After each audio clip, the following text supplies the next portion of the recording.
انتوا ازاي ولاد ناس كده؟ احنا thank ولاد you. ناس. ما تحكي لنا ليه في حاجه اسمها ولاد ناس؟ افاجئكم ان هي زمان كانت شتيمه. ولاد ابن ناس ولا ابن ملك او ابن سلطان او ناس عامه يعني. ناس، كانت شبه اهانه. احنا بس ناس انا كنت يعني. سمعت قصه كده ان المماليك كان في حد قال المماليك دي بتبقى مملوكه لشخص اخر عبيد عنده يعني، فهو في سلطان من السلاطين قال انه انت تقدر تشتري حريتك بفلوس. ففي من المماليك دي كان في ناس اغنياء اصلا اشتروا حريتهم، فبدل ما بقى مملوك بقى ناس، بقى واحد من الناس، مش استاذ كريم عبد العزيز، لا بقى واحد من الناس عادي.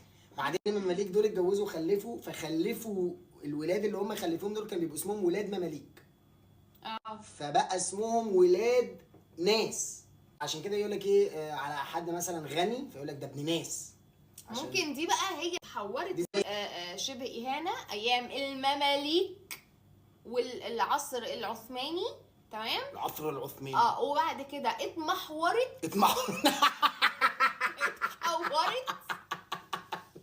اتمحورت بقت، لا ايه ده مش اتمحورت. تكسفني. استنى، اتمحورت. بتضحك عليا. انا افتكرتها تقول اتمحرت. اصلا مش اتمحورت، هي اتحورت. اتحولت.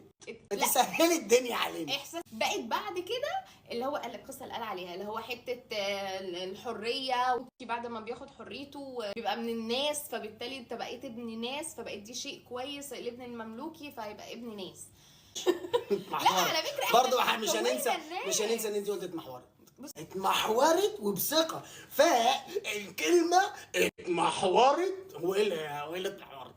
قالت اتمحورت ولا ما قالتش؟ مفيش حاجه اسمها اتمحورت. ما تتريقش عليا. زي بنها العسل كده. لا لو انت منين انا من بنها، عارفه القصه دي؟ لا هي الموضوع بس عارفه القصه دي؟